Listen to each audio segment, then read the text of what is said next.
Ang mapapanood ninyo ay pawang mga opinyon at pananaw lamang ng creator ng topic na ito. Naglahong bituin. Namayapa na ang aktor na si Ricky Davao. Kanina lamang ay namayapa na ang aktor na si Amay Visaya. Namayapa na kaninang hapon ang aktor na si Red Sternberg. Siya ay nakilala sa youth-oriented show na TGIS. Sumakabilang buhay na ang singer na si Freddy Aguilar. Sumakabilang buhay na kaninang umaga ang veteran actress-singer na si Miss Pilita Corrales. Nagluluksa ngayon ng pamilya ng veteran actress na si Miss Gloria Romero.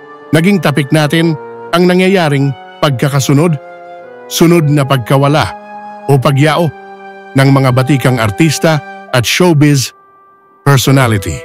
Kung inyong napanood ang topic na iyon, ay ito naman ang karugtong ngayon. Simula ng pagpasok ng taong 20-25 ay nabungaran ito ng pagyao ng isang batikang artista na si Miss Gloria Romero.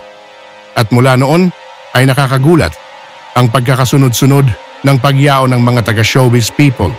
Sina Miss Delia Razon, Miss Pilita Corrales, Miss Nora Aunor, Ricky Davao, Amay Visaya, Romy Romulo, Freddy Aguilar, Red Sternberg, Haji Alejandro, Kokoy Laurel, at ngayon naman sumunod ang batikang showbiz columnist, talent manager na si Miss Lolit Solis.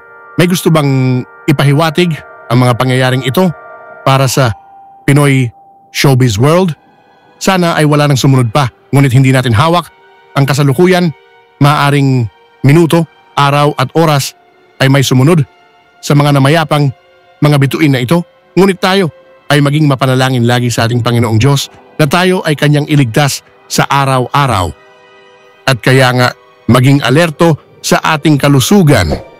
Di lamang ang mga sikat ng mga bituin, kundi gayon din ang mga simpleng mamamayang Pilipino.